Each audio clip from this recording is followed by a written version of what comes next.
Okay. Hello. Hello, dear rabbis. Welcome.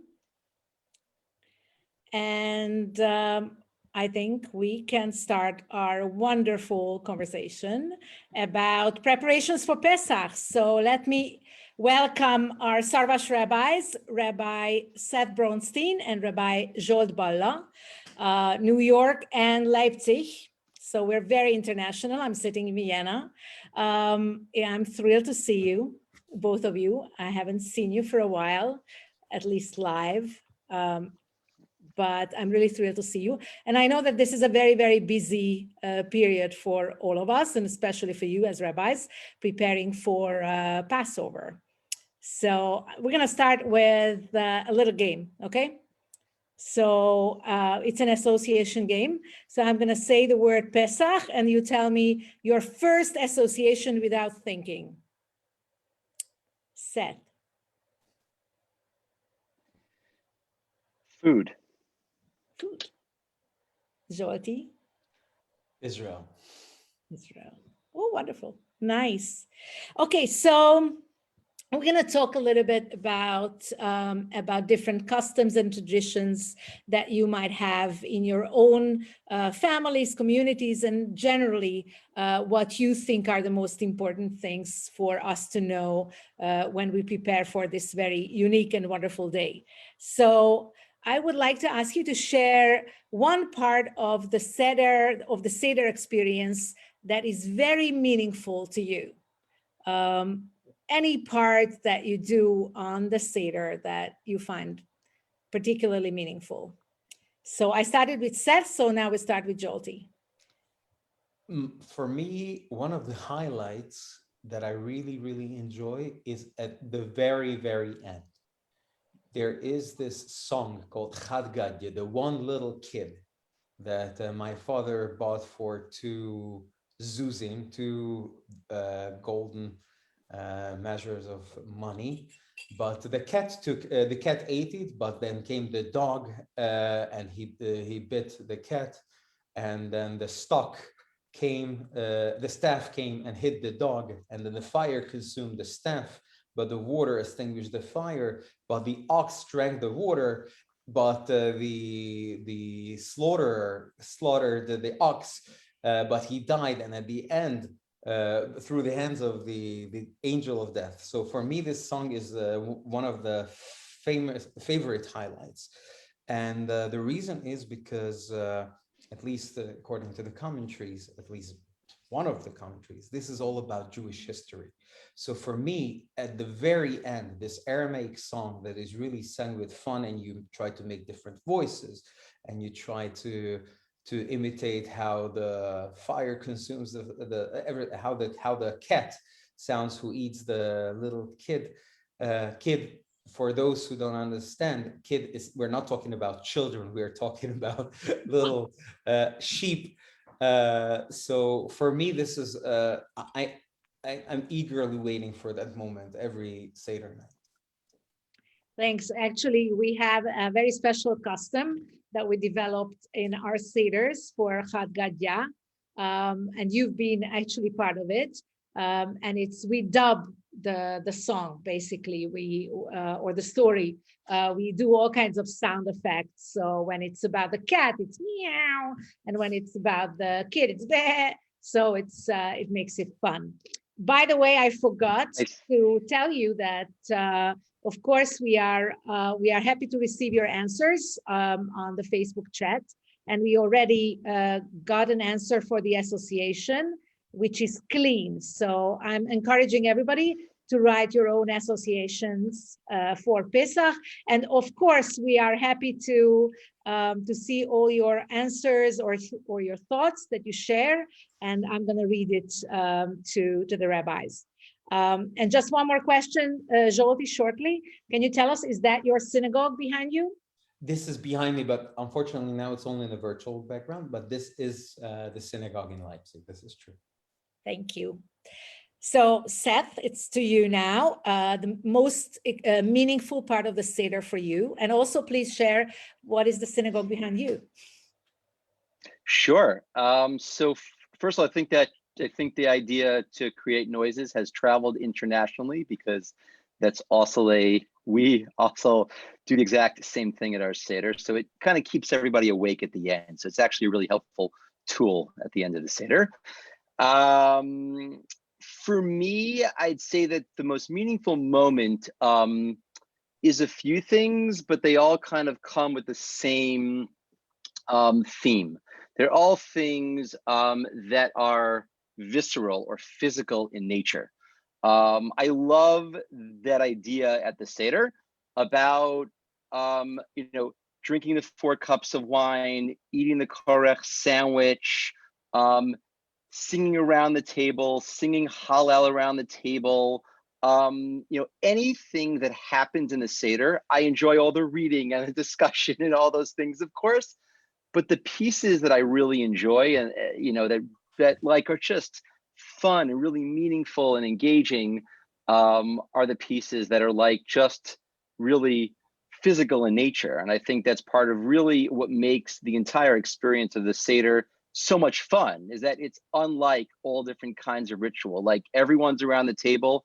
It's not clean, it's messy, it is called a Seder in order, but it's not always. It always can be able to be a little messy and the wine spills and it's fun, but that's kind of those are all the pieces that I think I really enjoy and I think are meaningful to me. What is the synagogue behind me? I think everybody, hopefully, who's watching this should probably recognize it. It's in a small little town in the south of Hungary called Szarvas. So I'm not there. I really, really wish that I was there and that all of us were there. But yeah. Can I ask you where you are actually? I'm actually now in New York. Thanks. In the Bronx, in New York, to be specific, but I'm in New York. Yes. Good. Wish I was there.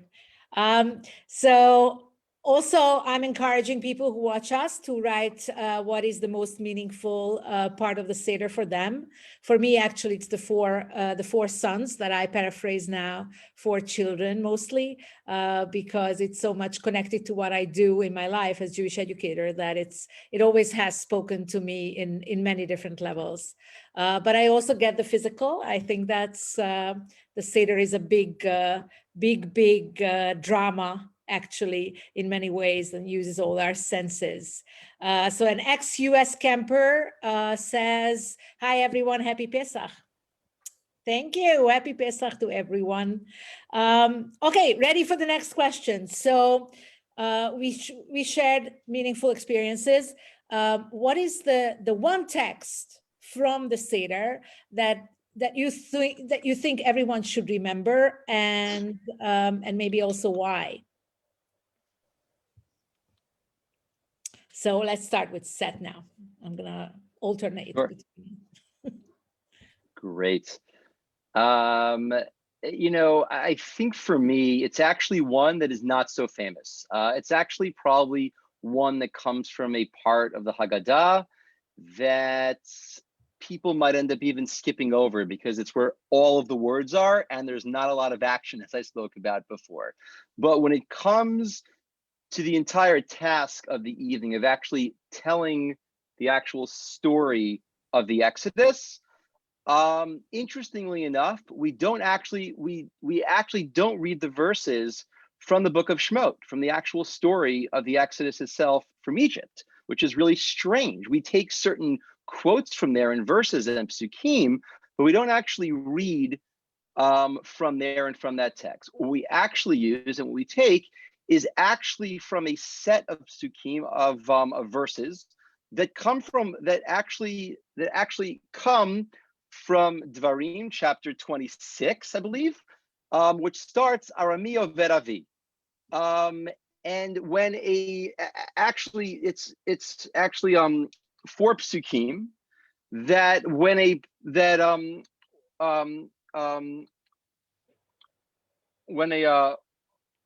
person would bring the first fruits to the temple in Jerusalem, they would actually say these 4, actually 5 psukim. Why did I choose this? We're not going to go into into kind of all of the ins and outs here, but I think what's really, really powerful about this is that it actually encourages us to think about, how do we tell our story? In other words, we actually tell the story of the Exodus from after the actual time of when the Exodus happened. They're already in the land of Israel. They're already bringing these fruits to the temple in Jerusalem, and this is what they say. And this actually is what they choose to say. And I think it actually challenges us in a big way to think about, how do we tell this story to the people around our table, to our children? How do we in fact tell our own story? Where does it begin? What are the important parts? What do we highlight, right? Because as we tell our story, we're not usually actually in the story, but we're actually telling the story. And so I think choosing this text in the Haggadah was really intentional for actually pushing us who are around the table to read that text and to struggle with it and to ask questions and to look at it. But even more so to say, how do you tell your own story? Wonderful. Wow. Jolte, what is it for you? So I'm really impressed, and I'm really curious on how different your text will be from what Seth chose, because it's really something that that wouldn't have been my first thought. Actually, I'm going to tell you what my first thought was. I tell you very honestly, my favorite text. We're speaking purely about the meaning. We're not speaking about the melody and how fun that part is. But for me, the most meaningful is the song Dayenu. And the reason is because I firmly believe this is who we are supposed to be. The word Dayenu means it would have been enough. It's the basis of the Jewish philosophy of Hakarat Hatov, to recognize the good, recognize all the good around you, and to be grateful for what you have. There's a beautiful comment of the Sforno, Rav Ovadia Sforno, that says the reason why we are called Jews all around the world from the word Yehudi, because this is the only name of the sons of Jacob that comes from the word being thankful. When Yehuda is born, Leah says, Hapam odeh at Hashem. This time I will thank God. And that's why the Sforno says this is why this name has stuck to the Jewish people. And especially, I think, it's totally a broader message, but right now, we keep on thinking what we are missing. We have no communal Sidorim, we don't have the synagogue, but how much we do actually have. And I think this is a crucial message, not just now, but generally, to adopt this worldview of Dayenu. Just think of all the amazing things that you have. So that's why, for me, this is one of the most fundamental texts of the whole Haggadah, and the message I think it's also beautiful. Think about it. Dayenu. Keep on singing. Keep on telling. You have enough. You have everything what you're supposed to be having. So this is, for me, one of the most important texts in the Haggadah. Sameach b'chalko, to be happy with what you have. Absolutely. It's great. And gratefulness is actually something that more and more science proves how it positively impacts your life in every way, if you're grateful for the things in your life. So I actually remember, Dayenu, my first Seder was when I was, I think, 18 probably. And I had no idea what's going on.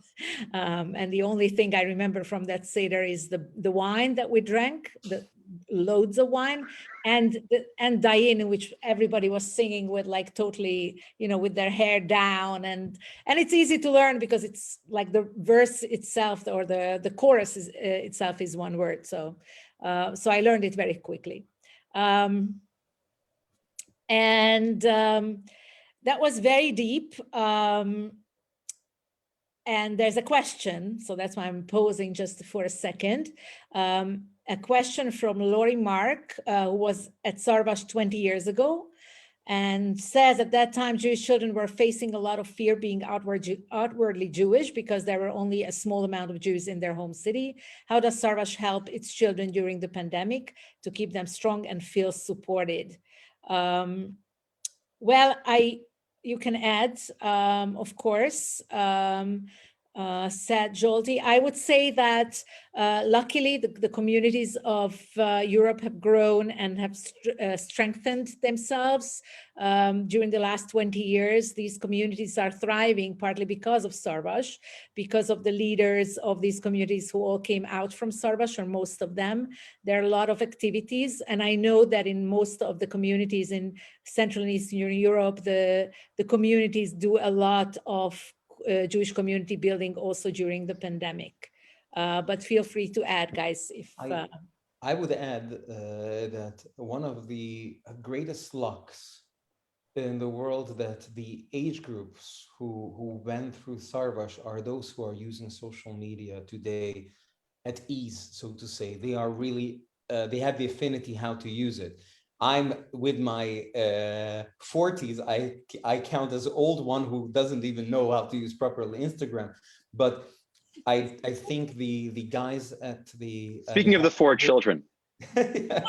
I think the headquarters of Szarvas with Ilya and Zsuzsa and Sasha, of course, did an amazing job of keeping the spirit up. And I think it's a really great thing that you guys keep on connecting, and we have this conversation on different forums, and it's just one out of many each and every week. So I think the camp and the JDC and also the Lauder Foundation are doing a lot to keep in touch. Obviously, it's very, very tough, but I'm sure and I'm aware that all the children that I know, at least, who attended in the last few years, they're aware Szarvas is there, and we understand that it's there for us. And we, even if we don't really know how to click in, but we know where it is, and it helps us keeping Jewish, even in Germany, in Hungary. Yeah. So for me, actually, if you want to ask, like, what's the text for you? Yes, we do. Yeah. Could you please tell us which is your favorite section? For me, it's Bechol Dor Vador.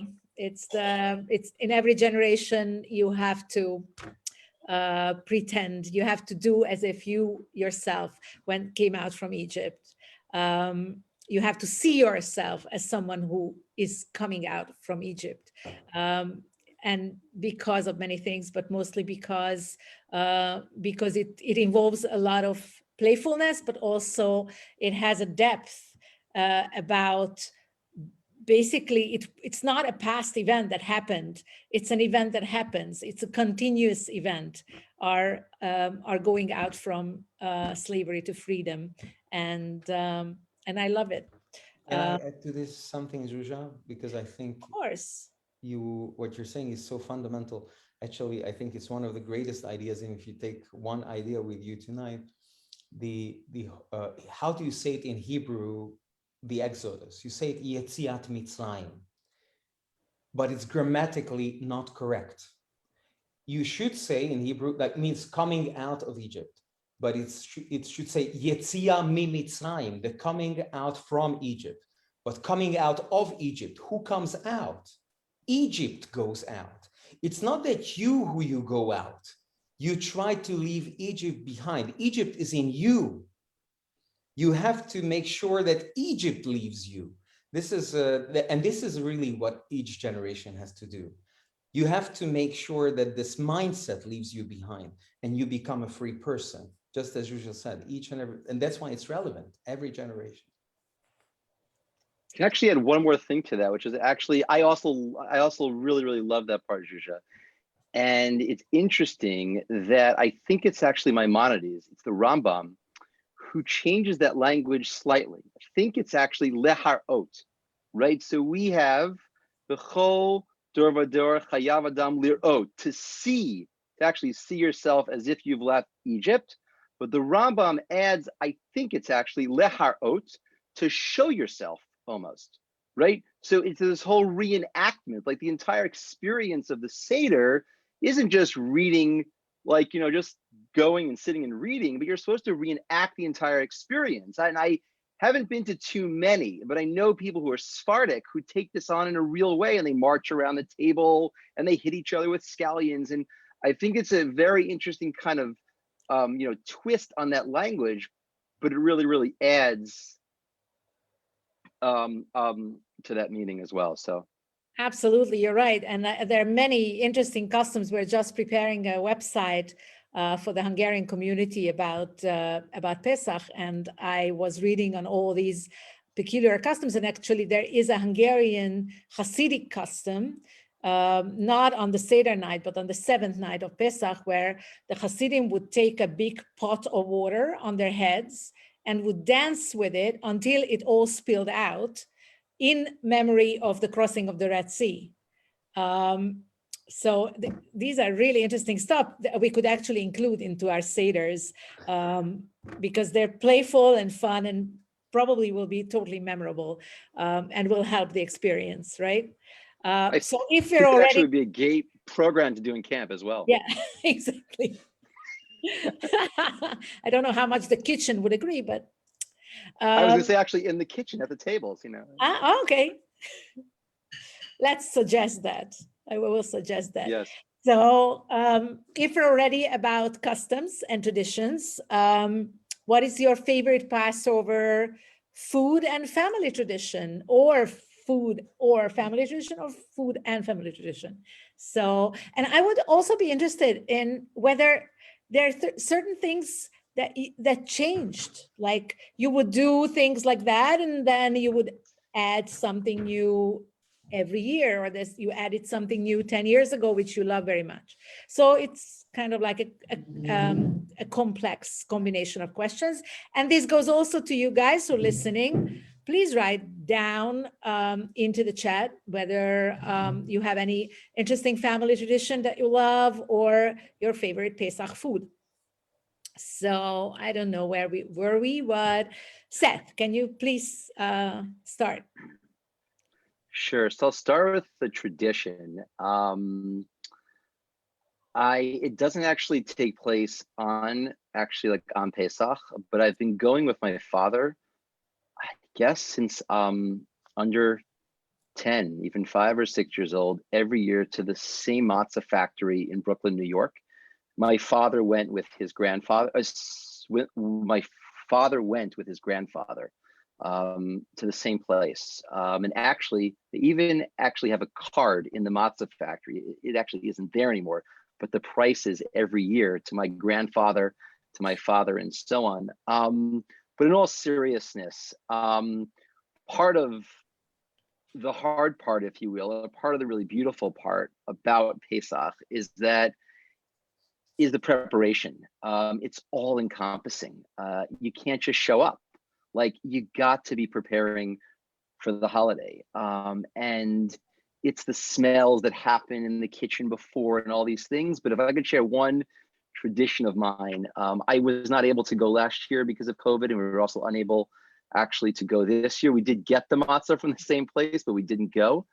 But there's something about that trip together. And last year I took my children also actually together with me, and we met a Hasidic Rebbe there who actually blessed Matan, and he's been like talking about it ever since. So there's just like these kind of moments where you're able to just like have these experiences with family. In terms of a family tradition, that's one that I already shared. Food, there's so many. I love these things called kremslach. Everyone calls them something else, perhaps but it's called like a matzah meal pancake. So you kind of grind up the matzah really small, and then you fry it up. It's great. So that's, I guess, one food that sort of stands out to me. It's not a Seder food particularly.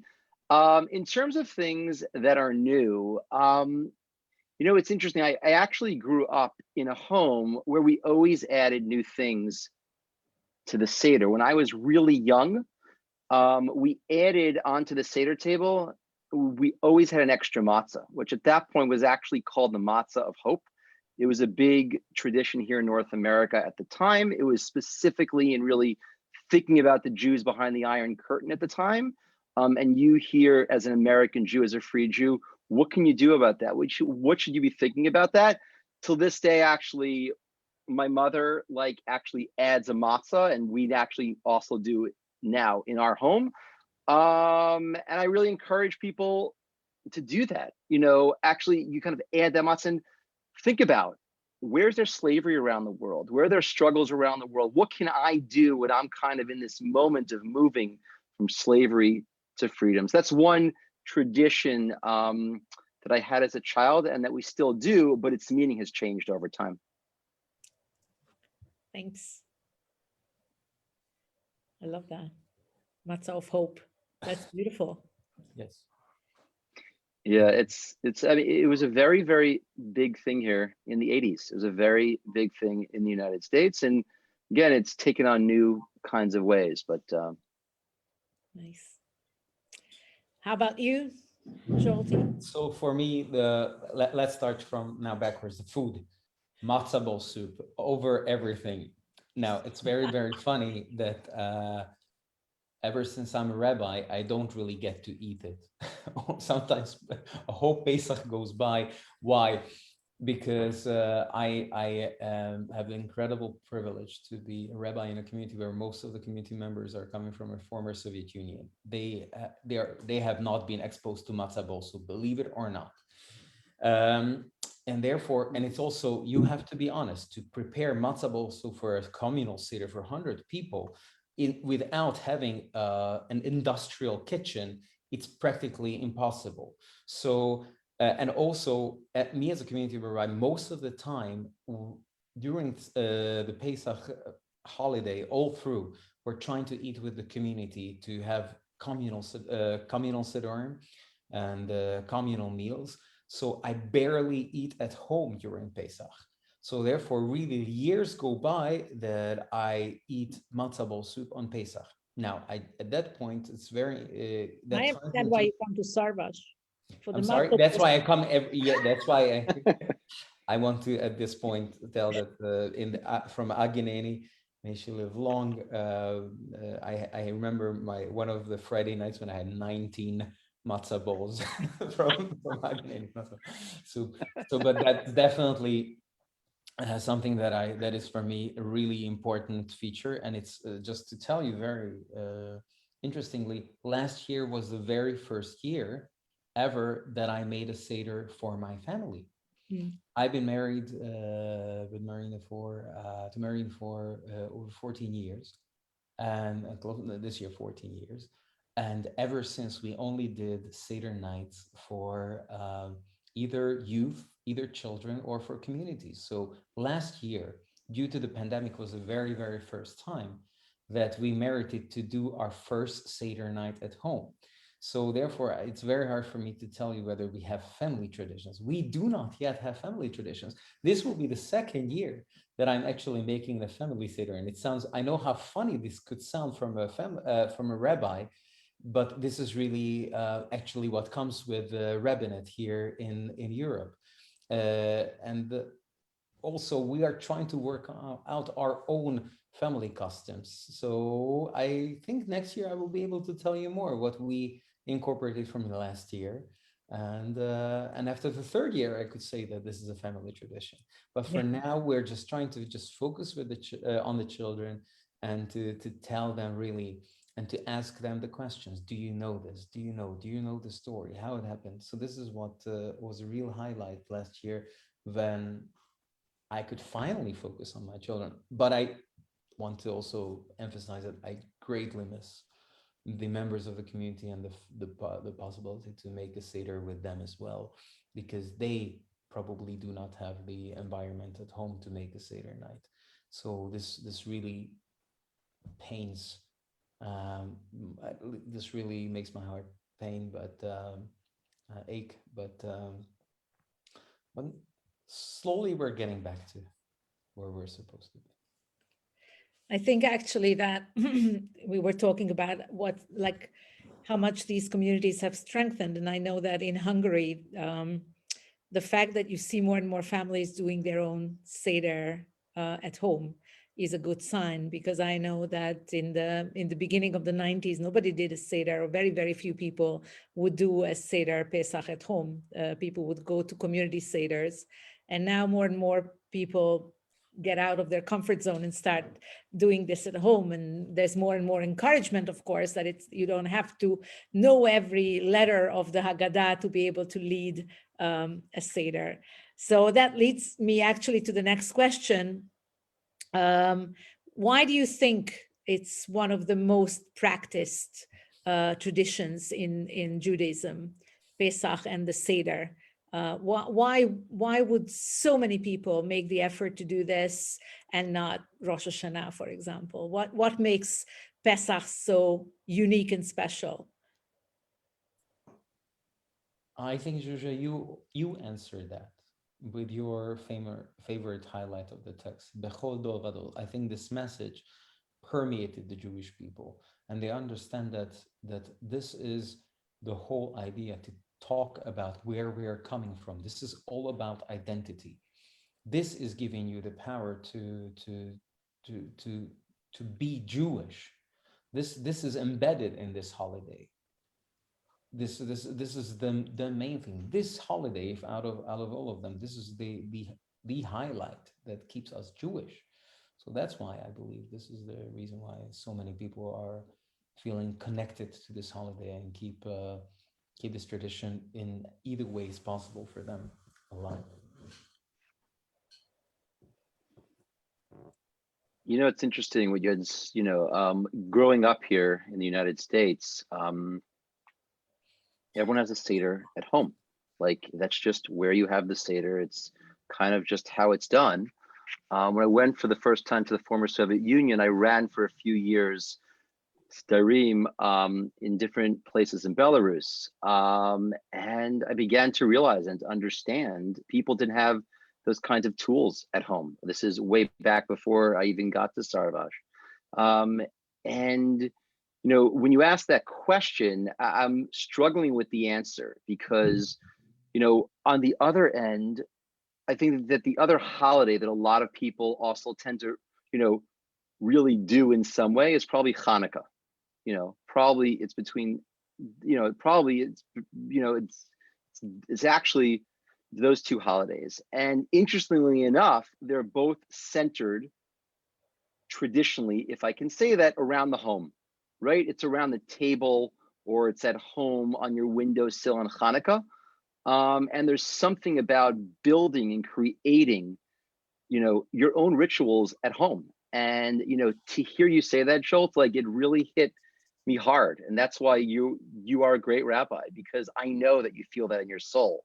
And that fact that it's not going to happen for everyone this year, or happen for everyone in the same kind of way. But at the same time, and I know that there are a lot of people out there who are hopefully watching this from the Szarvas community, wherever you are, home, whatever you're doing, it's great to have the community and to be able to go to that community Seder.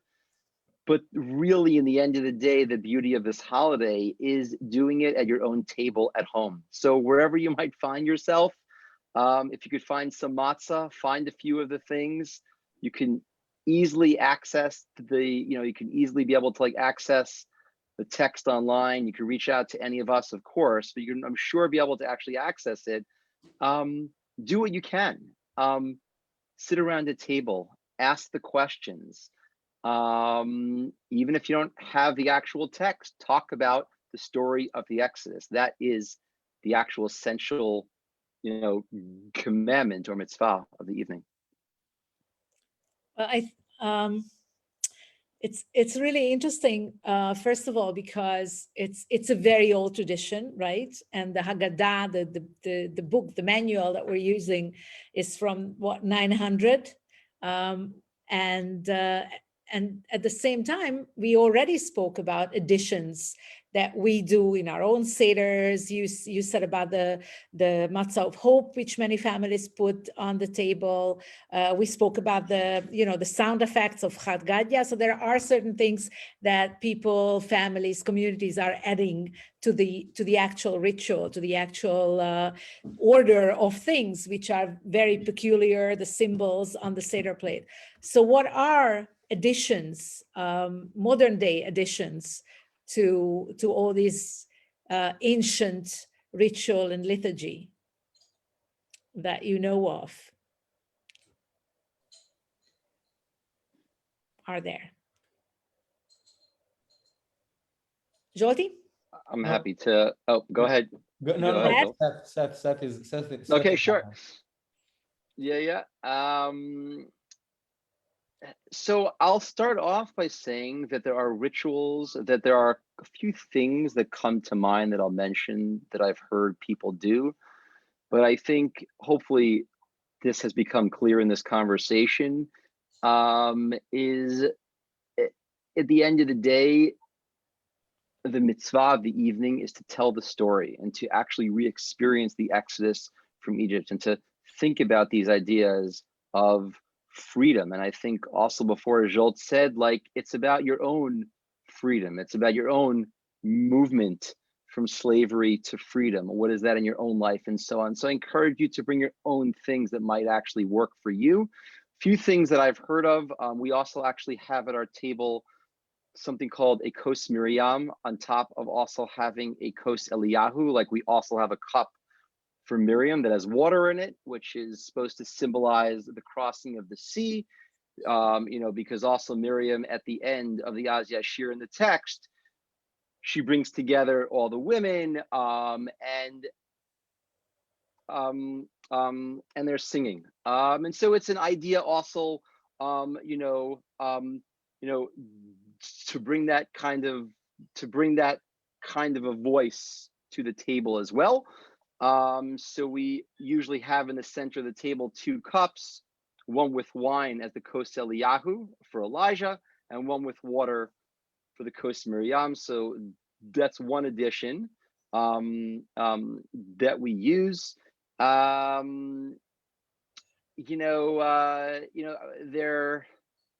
That's like one specific that we use at our table.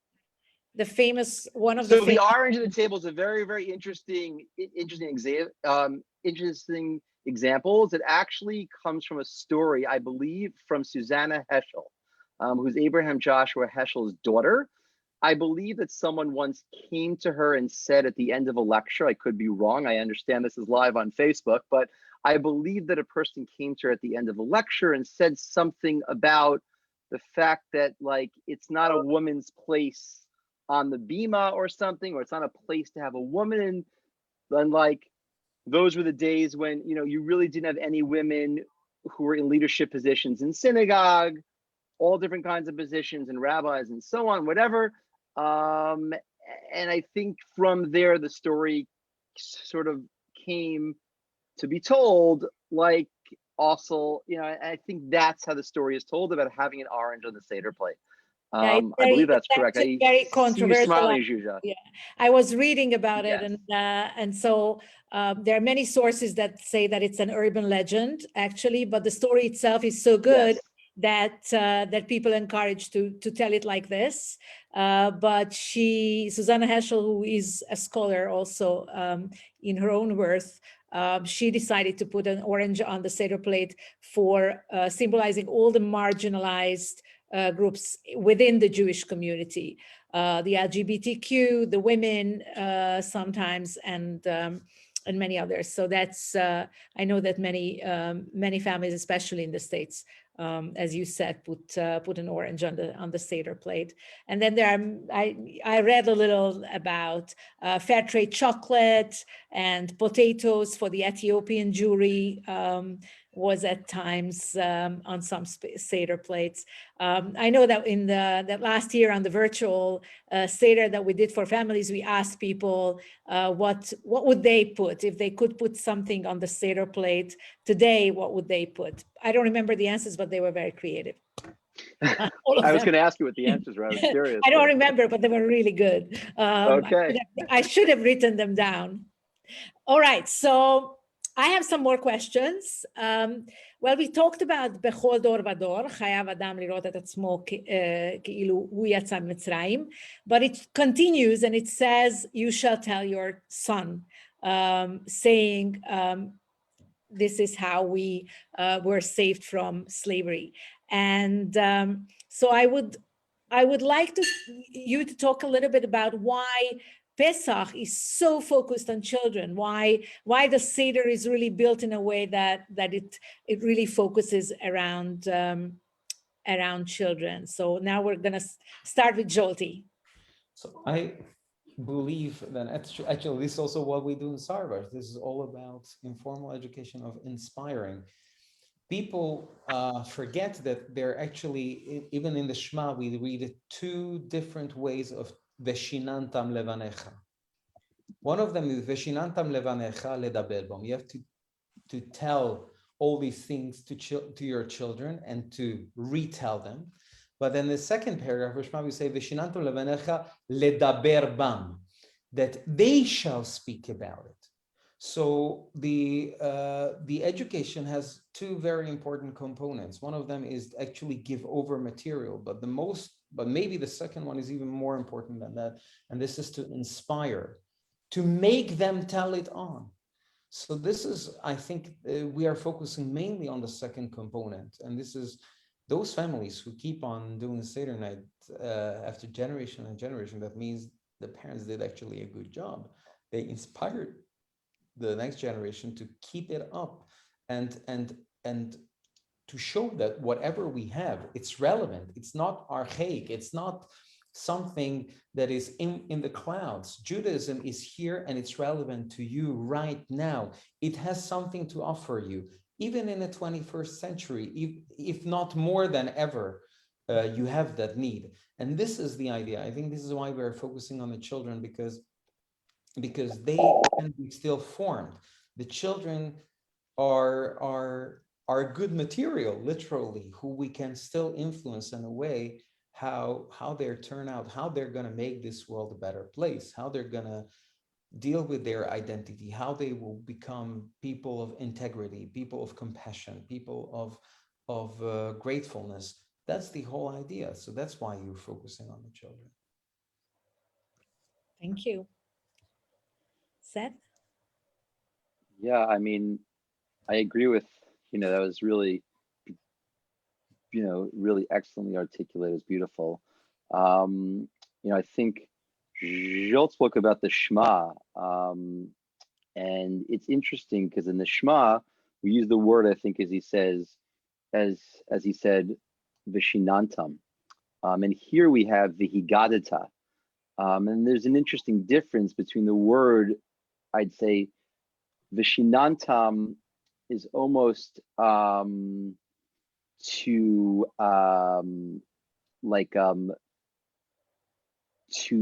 teach, and Vihigadata is to tell, if you will. They're very, very similar words, but they're different kinds of actions. It's actually interesting when it talks about Sukkot in the Torah, it says, actually, you're supposed to actually live in Sukkot, Liman Yedu.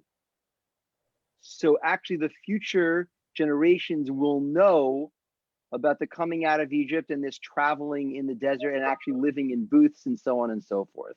Interesting that the word actually, Vihigadata and Yedu, I believe, are the same shorish or the same root, right? So, and those are two experiences, to bring you back all the way to the beginning, that are really physical, that are visceral. And I think that's how we teach children. And exactly, you said, that's what we do in camp. That's what makes camp so great, is that it's actually being there and living it, and informal, actually being at the Seder, a great Seder is actually a great camp program. It's great informal Jewish education at its best. Yeah, absolutely. And that's actually how you teach the next generation. It's wonderful. And it's really clear there in the Torah, right? Like that's how you teach them, is by acting. putting different spotlights on it. It's really interesting. It's like I wish we could have, we could sit around the Seder table together and with Szarvas Madachim and campers and do this, because it would be a wonderful experience. I was reminded by the four sons and 4 children, which is also such a wonderful idea that no matter what kind of child sits there around the table, with what capacity and what learning skill, you need to be able to find the way to that person, to that child, to be able to tell the story in a way that he or she gets thrilled and excited and wants to be part of it and wants to be involved. I find that wonderful. So how about as a closing from both of you, you were asked to bring one phrase from the Haggadah, right? So you want to share that. What did you choose and why? Zsolt? So I think I just gonna repeat myself a little bit, but I will say Dayenu. There's so many things we can be thankful, and every single thing, if just look, take one step back, think everything through that you have in life, about the people, about your surrounding, and say Dayenu. I have everything. Amen. So amen. So I'm going to add, because you sing wonderfully. We all know that you have a wonderful voice. What is your favorite tune? What is your favorite Pesach tune? The song that you're waiting for on the Seder night. I told you already about Chad Gadya. There's a very nice, I think it's a Hasidic or even maybe Sephardi inspired version of Chad Gadya. That's something, and of course a new one of the we know it from Szarvas, and our favorite Vehisha Amda. This is it's a melody that's gonna stick in my head for the rest of my life, and it's gonna give me power whenever Vehisha Amda, whatever God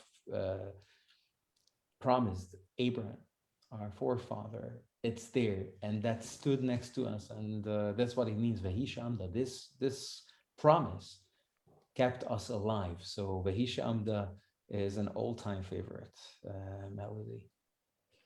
Thank you, Seth. What is your choice? Yeah, so the text that the phrase is exactly what you actually shared earlier, Zsuzsa. That's what I have here actually written on my piece of paper that I wrote, is B'chol Dor Vador. Chayav Adam lir'ot et atzmo ki'ilu hu yatsa miMitzrayim, or as I added earlier, lehar'ot, to see yourself as if you're coming out of Egypt. There's just something about that moment. We actually have a Haggadah called the Moss Haggadah. It was done by an artist whose name is David Moss. I don't have a copy actually right here, but if anyone is watching, you can actually probably see the image on Google if you Google it. And his illustration on this page has images of different Jews from different places around the world throughout the generations. And if you close the page, he has mirrors on the other page. And so like the idea is that like each of these people can be able to actually see themselves. It's a beautiful, it's really beautifully done. But I love this part. And I think hopefully that's come out throughout this great conversation, is that the whole point of the experience of the Seder itself is to sit down around the table and to see yourself and to be engaged in the story. I think, like as Zsolt said before, like Judaism has something for you, and like how are you part of that story? How do you tell your story? There are people who say, "Oh, it happened so long ago," but like all of these things that are now brought into the Seder, it's about trying to actually take yourself through the experience itself. And so, I think it's a great opportunity at the Seder to be engaged in the conversation, to be talking to other people, even if you're on your own, to ask yourself those questions. There are actually laws, and actually came up last year for the first time, almost, like in centuries, for people to actually say, what do you do if you're alone for the Seder? I actually remember people actually asking those questions. And the answer to that is you're actually supposed to ask yourself, I believe this is correct, out loud the questions, right? Because the whole idea of the evening, it actually says in the Talmud, if you don't, you should read the 4 questions, which we didn't actually even speak about here at all, which is so interesting. But if the questions were already asked, you might not even have to ask those questions. So, right, the idea and the point is to really be part of the experience and to be asking the questions and to really be able to be engaged, really in it and to be part of it and to feel part of it. It's actually interesting what you're saying, and I also experienced that although the pandemic makes you feel kind of constrained in many ways, but it also gives you some wings, because you need to be creative, and because the Jewish holidays, you want to make them available to people, and you want to have the experience. So is there anything that gives you wings when you prepare now for Pesach, even that it's going to be, again, very different from I don't know what you call regular anymore, but before the pandemic? So is there anything that you actually think makes it even better? I mean, Seth, you brought the example of right now of people who need to do things alone and stuff. But is there anything that gives you wings in this situation, or brought creativity to you in new ways?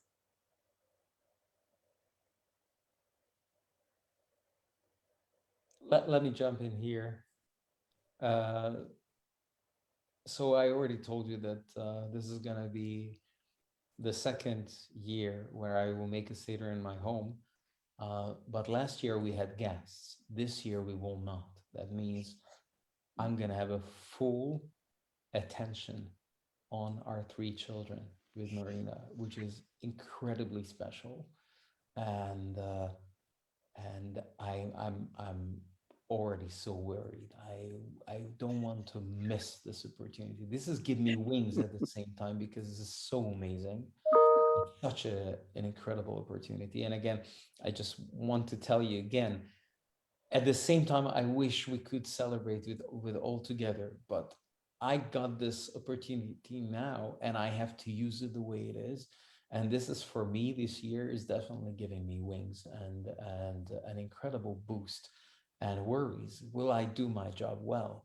Will I inspire my children enough that next year they're going to say, oh, let's do it again? How will I I'm succeed? sure you will. I'm not sure. This is all embedded in this. So this is something very, very special for me this year. Thank you. Seth, I'll actually come. Sure. I mean, I'll actually share something. Well, I guess I'll share 2 very quick things. One is actually exactly the same as Zsolt. Last year we were alone. It was just myself and Jamie and our 3 children. And there was a real loss at the thought about it in advance, about not being with more family and not being around a larger table. And as much as we missed that, there was a certain beauty to just being actually around the table with our kids, them asking questions. They put on an entire play that they prepared themselves. This year, we're actually hopefully having Jamie's parents who are going to come to be able to join us if it works in the end. Hopefully, but that also is still pretty intimate. So that, as challenging as this time has been, that, to just be around the table in an intimate way like that is a real gift in a lot of ways. It's not almost about what you do, it's about being there and being together and about being able to be in the conversation. But the other thing I'll share, and I think, because It's not true that like everyone here who's listening, isn't with family. They might be alone. They might be in all different kinds of situations. And I think that something else that I've seen throughout this past year, over a year now, is that all of us have gone through the same, we've all struggled with, in some ways, with the same thing. I actually heard a quote from someone that we've all been in the same storm, but we don't have the same rescue boat, or some kind of analogy like that, in that we all have been dealt all different cards, all different situations, and it's been quite the challenge. But I think that at the same time, like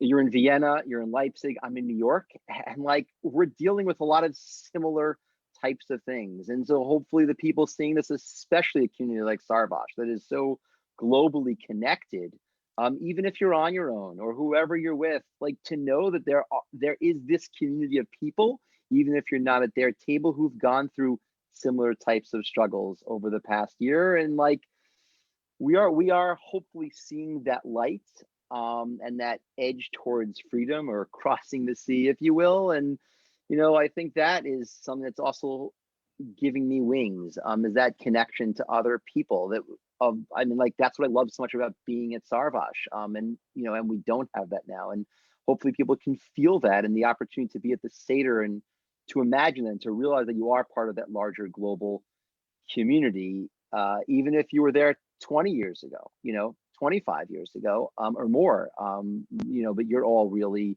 part of that community.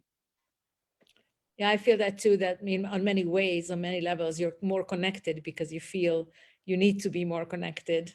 That's true.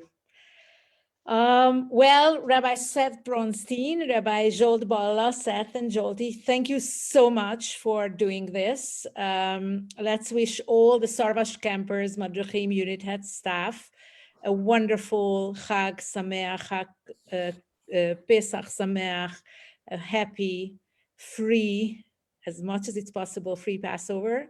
I wish you a wonderful Pesach with your families. I wish you to have that intimate around the table challenge that you wish for yourself. And let's hope that very soon we can really sit around the table and have those wonderful conversations that we usually have in the camp. So thanks. Amen. Thanks a lot. And Dayenu. And enjoy the Chag, enjoy every minute of it, and hope you won't stress about the cleaning. Chag Sameach. This was great. Thank you for being with us, everyone who's been with us. Chag Sameach to each of you. Chag Sameach to you.